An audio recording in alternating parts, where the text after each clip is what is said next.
Bienvenido a la parte 3 de esta saga. Recuerda ver las partes anteriores para entender mejor el iceberg. Así que sin perder más tiempo, empecemos.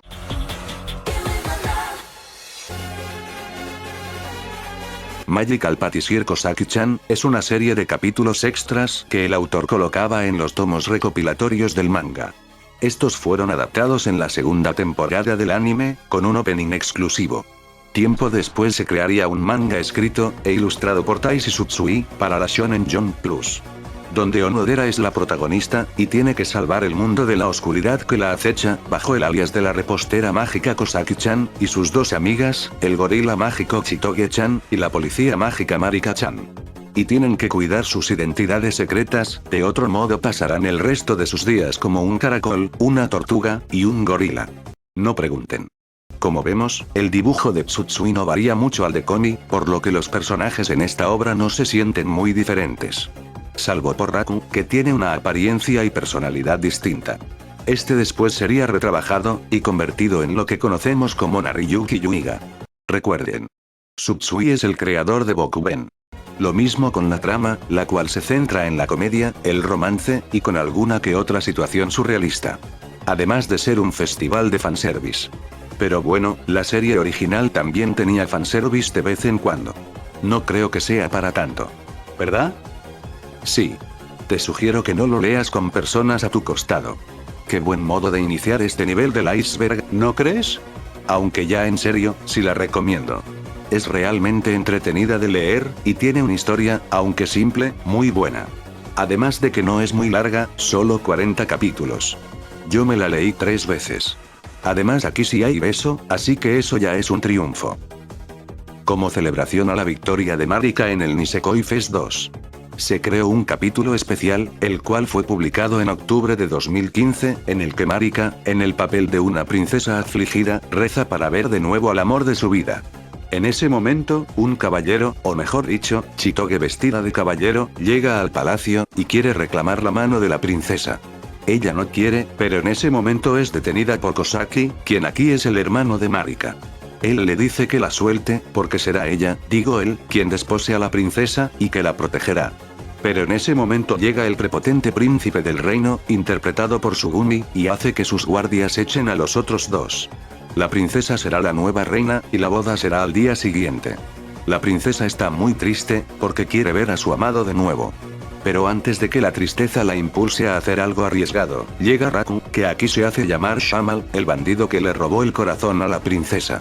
Este le dice que deben irse, pero que si acepta, tal vez nunca vuelva al castillo.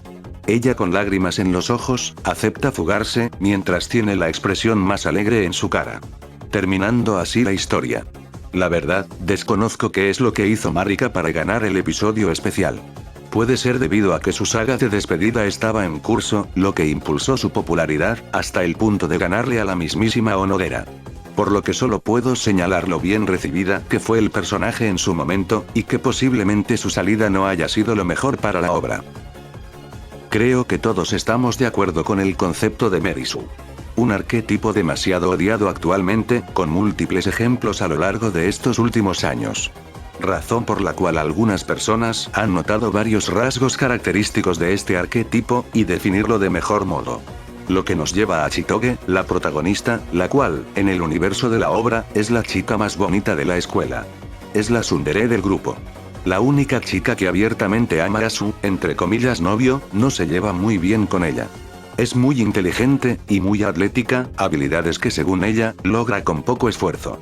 La gente resalta lo hermosa que es, y salvo Onodera en una ocasión, nadie le dice que debe dejar de ser violenta con Raku. Tiene un pasado triste al no tener amigos por ser hija de un mafioso, además de que Claude era un fastidio, lo que la obligaba a cambiarse de escuela seguido. Similar a Raku, el cual no tenía amigos, sino hasta la secundaria. Lo que le hace tener algo de simpatía por ella, y viceversa. Y por último, la trama toma giros medio raros, y a veces forzados para que la Merisu pueda quedarse con la persona que ella quiere. Incluso si la otra persona, ya tiene, o está enamorado de alguien más. Les voy a ser honesto. La idea de este punto, originalmente, no era para decir que Chitoge era una Merisu. Yo iba a plantear la posibilidad de que ella era más bien la favorita del autor y ya. Algo como lo de Chizuru en Kano o Karishimas, o Yotsuba en las quintillizas, pero ahora que reviso esta lista, como que ya no estoy seguro. Y lo peor es que todavía no termino con este punto, pero de momento, lo voy a dejar ahí. En el capítulo 65 ambientado en Año Nuevo, todos van a la casa de Raku a celebrar, pero las chicas comen un dulce de licor, lo que hace que todas se embriaguen y cambiándoles las personalidades. Chitoge está apenada, Marika es más ruda, Sugumi es muy cariñosa, y Onodera, pues digamos que la ropa le pesa. El caso es que Chitoge, todavía ebria, dijo que, debido a que Raku no le prestaba atención, ella iba a forzarlo a quererla, a lo que las otras tres se unen, Sugumi lo retiene, y lo último que vemos es a las demás acercándose a Raku, y el pobre solo pidiendo misericordia. Al final todas, ya sobrias, se dan cuenta de lo que hicieron. Raku en su cama se duerme, luego de decir que se siente algo cansado. A lo que Chitoge y las demás acuerdan que lo que sucedió ese día, nunca ocurrió. Digo, solo miren esas caras. Esto se repite al año siguiente, Marika no está, pero en su lugar están Yui, y la menor de las Onoderas. Aunque esta vez no pasa nada, ya que todas se desmayan antes de alcanzar a Raku.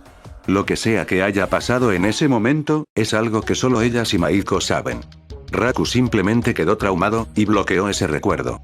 Muchos debatían en su tiempo lo que le iban a hacer a Raku. Algunos desde solo besuquearlo, hasta cosas en plan ¡qué delicioso! El manga es infamemente conocido, por tener muchos capítulos de relleno, o al menos poco relevantes. No les miento. Te puedes saltar montones de episodios, que son más que todo la tontería del día, y la historia no pierde coherencia. El problema de muchos con estos capítulos, es que estos pudieron usarse para expandir cosas de la trama. Hacer el misterio de la llave más interesante, que el protagonista no se sienta tan plano, o que haya desarrollo romántico con las otras chicas. O al menos desarrollo, ya que todo se resetea a la semana siguiente. En su lugar tenemos capítulos como Marika ayudando a su lacayo a enamorar a Honda, o algunos episodios con las trampas de Sugumi. Con decirles que aproximadamente hay un total de casi 60 capítulos, de los 230 que tiene el manga, que puedes saltearte sin perderte de mucho más que alguno que otro chiste. Muchos piensan que este alargue se debió a decisiones de la editorial, y que la historia no iba a durar tanto, pero como era popular, pues le dijeron al autor que extendiese la obra lo más que pudiese para que sea rentable. Ya saben, lo típico en este negocio. Algo que se nos menciona en la obra es que las madres de los protagonistas estudiaron en la misma preparatoria que sus hijos, así que todas tienen la misma edad. Esto podemos verlo cuando Marika es rescatada de su boda. Se nos dice que tiempo después de entrar a la preparatoria, la madre de Marika tuvo que dejarla, debido a que iba a casarse, así que posiblemente ella tuvo a Marika a eso de los 18 o 19 años. Y considerando que todos los hijos tienen la misma edad, es posible que todas se casaron por esas fechas, o luego de graduarse. Aunque por alguna razón, todas se casaron no solo jóvenes, sino con hombres que son mucho mayores que ellas. Si las madres tienen 40 años máximo, sus esposos deben tener casi 60. Esto debido a que todos ya son hombres viejos. Es más, el posible esposo de Marika, si bien no le vemos la cara, menciona que ya estuvo casado, así que ella iba por el mismo rumbo. La única que desconocemos si también se casó con un hombre mayor, es Nanako, la madre de las Onoderas, ya que sabemos que está casada, y que el padre vive con ellas, pero nunca lo vemos. Dudo que todas, salvo los padres de Marika, se hayan casado por arreglo, pero de ser el caso, recuerden que esto era normal antes, e incluso sigue siendo una práctica en algunos lados. Y por lo general, la brecha de años entre ambas parejas es considerable. Esto es más que todo a modo de curiosidad, y es que cuando Onodera no está consciente de lo que hace, ya sea dormida, ebria, o drogada. Sí, dije drogada. Ella puede ser muy insistente, cuando se trata de ir por lo que quiere. Esto lo hemos visto cuando iba tras Raku en Año Nuevo, al estar mareada, o cuando estuvo a punto de seducir a Sugumi bajo los efectos de una droga. Sí, eso pasó. Y cuando Raku y la niña panadera estaban soñando el uno con el otro, el líder de los Yakuza se despertó mucho antes, mientras que Onodera llegó hasta la parte donde ambos ya estaban en el baño. Por lo que algunos a modo de broma mencionaban que Onodera realmente tiene esas mañas ocultas, y que su carita inocente es solo una fachada, solo que su timidez puede más. La verdad no lo creo, pero prefiero pensar eso a decir que solo era muy tímida. La historia tiene un mensaje, y es con referente al pasado y al futuro de las personas. No es bueno que uno se ate al pasado sin importar cuál sea. Uno debe enfocarse en lo que tiene por delante en sus vidas. Esto puede verse, debido a no solo las llaves y el candado, sino también a lo visto en la historia con los personajes. Siendo Raku el que estaba demasiado aferrado a una promesa infantil, y que solo pudo avanzar con su vida, una vez acepta que ama a Chitoge en su lugar. Lo mismo con el resto de chicas, como podemos ver al final de la serie. Y aquí es donde el punto terminaría, si no fuese porque realmente tengo que decirlo. El mensaje, aunque esté bonito, está pobremente dado. El cambio de actitud no se da sino hasta el último tramo de la serie. Y Raku recién saca fuerzas cuando descubre que ama a la rubia. No 200 capítulos antes. Además de que, ninguno de estos tres, que son los principales, sabía nada del tema, o lo recordaron ya al final de la serie. Digo, a Raku ya no le importaba ni el candado, ni la promesa desde hace rato. A los lectores tampoco. Si querían enfatizar el mensaje, debieron revelar el misterio a mediados de la obra, y que el resto de la historia se enfocase en, al menos, no hacer tan obvia la elección de Chitoge. Pero bueno, lo hecho está. La serie tiene un aproximado de 14 millones de unidades vendidas en 25 volúmenes. Lo cual la convertía en una de las comedias románticas más rentables, junto con Love Hina, pero siendo superado tiempo después por obras como Las Quintillizas, y Kaguya-sama. No obstante, es un buen número para la editorial. Para ponerlo en perspectiva, Bokuben vendió solo la tercera parte de eso. Siendo el anime uno de los factores por el que este número es grande, y razón por la que Shueisha parece seguir impulsando a Komi con varios one-shots. Aún así, parece que estas ventas sufrieron una caída cerca de su volumen número 20, o sea casi al final, tal vez porque ya no había anime, o porque estaban sacando personajes. Sin miran el cuadro que tengo aquí. No, yo no hice esto, lo encontré por ahí. Verán una gran caída en este punto de aquí, que es casi donde las chicas estaban empezando a caer de una a una. Siendo el volumen 23 el punto más bajo de este tramo del manga. Creo que las razones para esta caída son más que obvias. Las personas no estaban muy contentas, o ya que su chica perdió, pues ya no tenían motivos para seguir consumiendo la obra.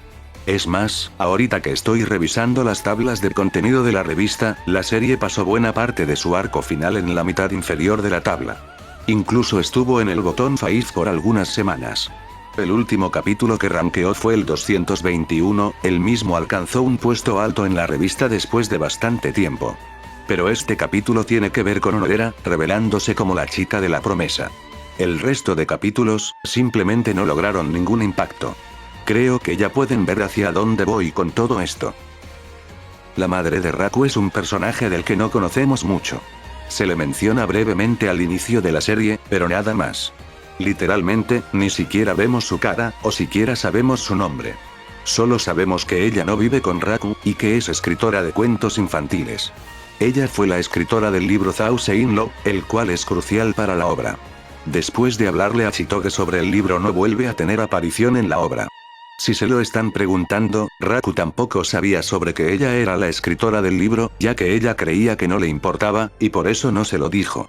Es más, nadie mencionó antes a la madre de Raku. Las madres de los protagonistas eran mejores amigas, y ninguna se molestó en mencionar algo sobre la madre de Raku. La madre de Onodera tampoco la menciona a pesar de también ser su amiga, o ver el libro que tenía su hija en su cuarto. No sabemos si Raku odia a su madre o no, ya que nunca la visita, y a ella tampoco parece importarle mucho, ya que hace tiempo que no se ven. Es más, parece que ni va a asistir a la boda de su hijo. El por qué nadie mencionó un hecho importante después de 215 capítulos hace que me moleste un poco. Así que lo dejamos aquí, y vamos a otro punto. ¿Recuerdan a la nudista mágica? Pues ella comparte universo con la serie de Bokuben. Por lo que, en ese manga, el cast de Nisekoi existe, aunque en su versión alterna. Esto se sabe porque, el show de chicas mágicas de la que Chitoge es fan, se emite en ese mundo. Además de haber un número musical más adelante en la obra.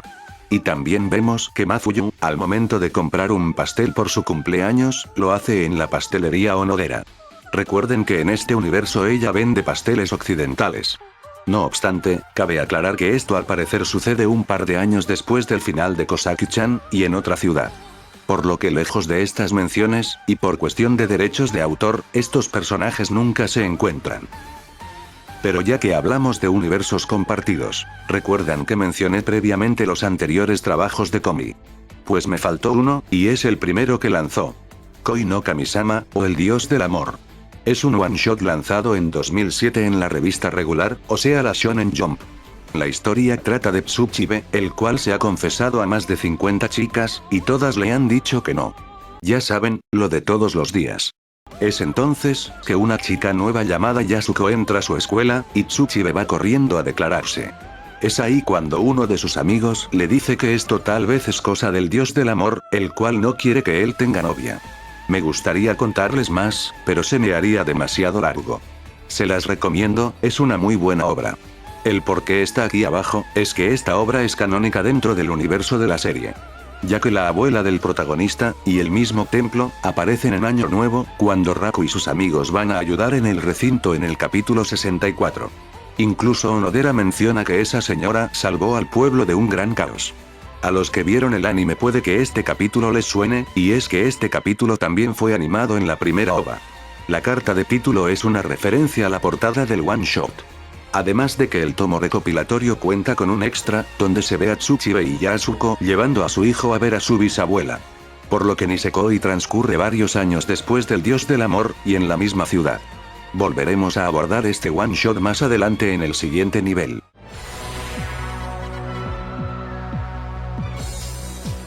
Este es un doujin, en el cual Ruka-chan, sí, la de Kanoyo o Karishimas, está leyendo manga, y está triste porque parece que Kazuya no le presta atención. Eso creo, el doujin no está traducido. De la revista sale Chitoge, y promete ayudarla, ambas parecen que viajan por el tiempo, buscando un posible mundo donde Kazuya termina con Ruka. Pero la máquina sufre problemas, y solo vemos a las otras chicas. Entre ellas Mami-chan, Yaemori, y Sumi-chan. No es sino hasta casi el final, donde vemos la meta de Ruka cumplida. Al final, la rubia vuelve a su dimensión, y Ruka le desea suerte a su nueva amiga de otro mundo, regida por las leyes de derecho de autor japonesas. Si alguien se está preguntando por qué existe esto, es que ambos personajes, aparte de vestir igual, y ser medias tsunderes, ambas tienen a la misma actriz de voz. Siendo interpretadas por Naoto Yama. Y si tu pregunta va por el lado de, ¿por qué esto está tan abajo? Es que Chitoge sale desnuda de la revista. Además de estar así todo el tiempo. Cuando vemos a Kazuya con otra chica, realmente ambos están en un momento privado. De hecho, lo primero que vemos es a Chizuru siendo muy cariñosa con Kazuya. Por lo que solo está la imagen de la portada, al ser lo más tranquilo que pude encontrar. Lo cual por mí está bien.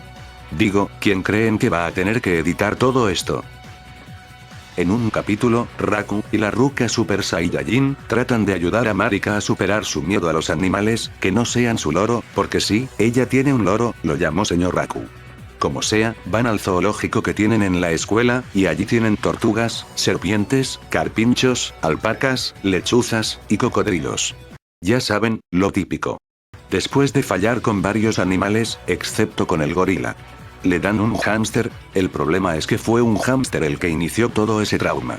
Marika tenía un hámster cuando era pequeña, y esta tuvo crías, pero a la mañana siguiente, Marika vio que solo la madre estaba en su jaula.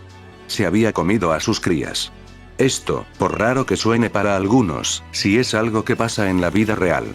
Puede deberse a estrés por parte de la madre, falta de alimento y agua, o como un método de defensa a las crías, si es que alguien que no es la madre las toca.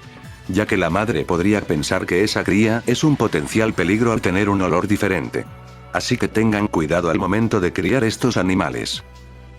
¿Recuerdan lo del one shot de hace rato? Bueno, para los que ya habían leído dicha obra, recordarán que Dios. Sí, dije Dios. Hace un montón de cosas para que Tsuchibe no se confiese, o esté cerca de Yasuko, razón por la que ella era como la hija de Dios, al actuar como un padre algo celoso, por cualquier posible tarado que quiera acercarse a su hija. Pero como dije, todo esto es canónico en Nisekoi, por lo tanto, en este universo, Dios es canónico, y podría fácilmente hacer algo igual más adelante. Pues, parece ser que sí lo hizo. Onodera, al menos al inicio de la obra, estuvo a punto de confesarse varias veces, pero debido a conveniencias o accidentes, esta nunca pudo hacerlo. ya sea una pelota de béisbol, una llamada inoportuna, una linterna descompuesta, que Raku se quedó dormido, o que Kosaki se haya torcido el tobillo en la obra de Romeo y Julieta, y en el juego, al pobre de Raku, antes de que Onodera se confiese, le cae un rayo. El chiste de Onodera, es que ella al parecer es una chica muy pura. Al menos cuando está consciente. Razón por la que todos los animales parecen tenerle mucho cariño. Da la impresión de que ella tiene una especie de aura divina a su alrededor. Motivo por el que al igual que Yasuko en su one shot, ella podría ser también una hija de Dios por todo lo que acabo de mencionar. Es algo peculiar, hablar sobre material perdido en un manga de romance. Pero la verdad es que Nisekoi tiene algo de Lost Media. El juego de Konami que mencioné hace rato, Nisekoi Yomeiri, ya no es posible obtenerlo legalmente de forma digital, y debido a la pérdida de derechos, las copias físicas son limitadas. Su contenido DLC, así como fondos de pantalla exclusivos, ya no están disponibles para descargar. Contenido especial para las rutas, y el fondo de pantalla dedicado a Marika, que fue resultado de la encuesta sobre capítulos favoritos de la serie que mencioné previamente. Este vino con una edición especial del juego. O se podía comprar por separado. Siguiendo con videojuegos. El juego de celular, Nisekoi Magikore, el cual parece un juego donde ves que la chica que elegiste esté bien, y contenta contigo. El mismo ya no puede ser accesible, debido a la pérdida de la licencia por parte de Konami, y por ende el juego tuvo que cerrar, al funcionar como un servicio. Se pudieron salvar varias imágenes de las chicas, junto con muy pocos gameplays, aunque estos solo se centran en Onodera. No encontré metraje con las otras chicas. Las imágenes las dejaré en la descripción. ¿Recuerdan los niveles especiales de Mario Maker? Pues como dije también se perdieron, esto porque Nintendo cerró los servidores del juego, y ya no se pueden descargar. Tampoco se puede obtener el traje de Chitoge para el juego. Así que están encerrados en las consolas Wii U que ya los tienen de antemano. Podrían recrearse, pero no sería lo mismo. Este será corto. La serie tiene algunos simbolismos, los cuales están relacionados a la trama. El principal podría ser el pendiente que Raku tiene siempre consigo, ya que este es la representación de que está atado a su pasado, al ser solo una persona la que puede abrir dicho cerrojo. Aun si es por mera curiosidad, se sigue aferrando al pendiente, incluso ni siquiera dejándolo ir sino hasta el final. Lástima que esto pierde un poco el sentido cuando notas que la chica de la promesa original era Chitoge, y no Onodera, por lo que al final de cierto modo Raku sí cumplió con su promesa, solo que ahora sí estaba consciente de lo que hacía. Seishiro Sugumi es solo un nombre que Claude y Chitoge le dieron a la chica que todos conocemos, cuando aún era una niña, pero antes de eso, ella tenía otra identidad, y tal vez padres, pero parece ser que los perdió a muy temprana edad, o ellos la abandonaron, y por eso no los recuerda. Tampoco conocemos su fecha de nacimiento exacta. Por eso Chitoge le dio un nuevo cumpleaños, que es la fecha donde ambas se conocen. Pero la niña azul podría ser incluso mayor que ella al ser más alta. Como sea, su pasado no parece ser importante para ella, ni nada parecido, ya que está feliz con la nueva vida que tiene, que es proteger a Chitoge. Y aunque hubiese sido interesante, tal vez se hubiese alejado un poco del foco principal de la obra. Marika tiene una enfermedad hereditaria, la cual hace que no pueda esforzarse mucho. Ese fue el motivo para irse de la escuela, tenía que tratarse su enfermedad en el sanatorio especial de su madre, motivo que la hace salir de la serie hasta más adelante. Parece que la enfermedad que ella tenía era anemia, o algo similar, debido a que, aparte de su piel algo pálida, ella tiende a sentirse cansada, y pasaba varios días postrada en cama, ya sea de niña o en la secundaria. Si bien esta enfermedad no es mortal, es más, ella misma dice que no va a morir, el no tratarla de manera adecuada, puede crear complicaciones de salud a futuro realmente serios. Aún así, podemos ver lo mucho que ella tiene que aguantar con dicha enfermedad. Solo miren la cantidad de pastillas que tuvo que tomar de una sola vez. Al final Marika se cura, pero desconozco si sus posibles hijos tendrán que pasar por lo mismo. La obra está plagada de conveniencias.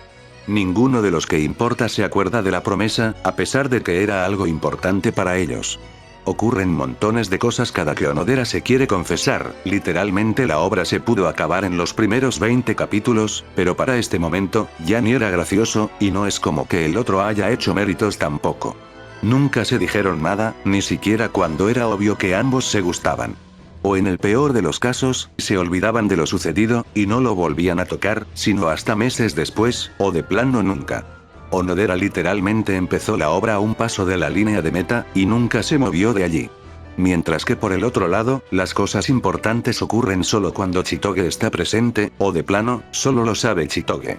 Ella es la única que sabe lo de la madre de Raku, es la única que sabe que todas ellas estudiaron juntas, además de contar con información extra por parte de Marika y Yui, las cuales sabían absolutamente todo. Con respecto a las otras chicas, pues seamos honestos. Nunca tuvieron oportunidad. Y si la tuvieron, pues la perdieron al instante, porque sus episodios eran relleno. El candado puede ser abierto en cualquier punto de la obra, pero el señorito no quiere que lo rompan, a pesar de ya no importarle la promesa en cierto punto. Incluso estar dispuesto a dejar que el candado se pierda, solo por ir a ver a Onodera. Y lo peor es que el pendiente fue reparado sin necesidad de romperlo. Pero ya para ese momento, Raku ya se había olvidado de Onodera. Y así puedo seguir, y seguir, pero creo que ya entienden el punto. Bueno, ¿ahora qué toca? Los personajes están muy desperdiciados. Muchos tienen varias características que pudieron ser mejor exploradas, pero que al final se quedan a medio camino. En especial con estas dos. Onodera desde el inicio hasta el final fue la misma, lejos de ser la super dulce del grupo, es un personaje plano, y que la trama requiere que se mantenga así. El único posible desarrollo que parecía tener, era cuando no sabía qué hacer con su vida, pero eso es todo, ya de ahí pasa mucho tiempo, y recién admite que le gusta Raku, y que irá por él, pero ya para ese momento era demasiado tarde. Y eso que aún no hablo de la humillada que le dieron al final. Mientras que Sugumi empezó trabajando para Chitoge, y terminó trabajando para Chitoge. Es más, ella mata sus sentimientos solo para proteger a Chitoge. Si de por sí Onodera es un personaje plano, Sugumi es aburrida. Porque si hablamos de la trama, al momento de descubrir que ambos son novios falsos, pues no dice nada, los perdona y se va a su casa a preparar la cena. Su mejor amiga, y el chico que le gusta, y al cual debía espiar, le mintieron por 2 años, y ella solo apunta a decir: «¡Está bien!». Ahora entiendo por qué casi nadie compró este volumen. Por suerte, tenemos el juego, el cual mejora a los personajes, porque a pesar de querer a su señora, ella se confiesa a Raku formalmente. Que era lo que debió pasar en un principio. En serio, si tienen la oportunidad, vean la ruta de esta chica. Les va a gustar. Y ni hablemos del protagonista, literalmente es la definición de tibio. No es patético, pero es tan olvidable que, como dije en este video, solo se siente como si fuese un trofeo en plan ¡pelea de premios! Lo peor de todo, es que a pesar de no ser patético, esa falta de carácter durante casi toda la obra con respecto a su amorío, es cansino. Y aunque hay momentos donde Raku demuestra que no es un alfeñique, lo vemos solo 2 o 3 veces en toda la historia. Pero si creen que aquí termina todo, espérense, que falta lo peor. Pero será después. Y hablando de Onodera, los fanáticos de la panadera pudieron notar varias cosas en la obra ya en el final, y es que Onodera estaba sola contra el mundo, o mejor dicho todo el elenco. Repaso. A Shu no le importaba quién se quedase con Raku, ya que él quería a su amigo feliz. No obstante, fue él quien comenzó a mencionarle que tal vez a Raku le guste Chitoge, en vez de Onodera. Incluso cuando sabía que él estaba enamorado de Kosaki, a pesar de decir antes que esto era algo entre ellos dos, y que él no debía meterse. Marika hizo lo propio, al igual que Yui, apoyaron a Chitoge, y hasta le dieron ánimos para que se confiese. Recuerden, ellas ya sabían todo. Y aún así nunca se acercaron a Kosaki, quien al igual que Chitoge, no recordaba nada del asunto. Las únicas veces que se entera, es porque Chitoge está allí. Ahora, si esto fue por fastidio hacia la repostera o no, pues no tengo idea. Puede que el autor lo haya hecho sin querer, pero como que la duda queda. Con respecto a los demás, Sugumi siempre apoyó a Chitoge. Ruri, después de saber que a la rupia le gustaba el chico, dijo que ya no podía apoyar a Onodera, porque la niña listón también era su amiga. Ni siquiera porque la conoce más tiempo pudo apoyar a Kosaki. Haru desaparece de la obra después de que su arco terminó. Y lo que es peor, después de 4 años de estar enamorado de ella, a Ichiyo por fin le crecen un par, y decide decirle sus sentimientos a Onodera. Solo para decirle que ahora ama a Emilia. Quiero decir Chitoge. Como pueden ver, Onodera estaba por su cuenta. Ni el autor la quería, porque como vemos en esta tabla, de todos los episodios, y a pesar de ser la segunda principal, Kosaki simplemente es la que menos pantalla tiene en comparación. Y si creen que el bullying a Onodera termina allí, pues se equivocan, porque aún falta una cosa más. Pero eso será en el nivel final de este iceberg.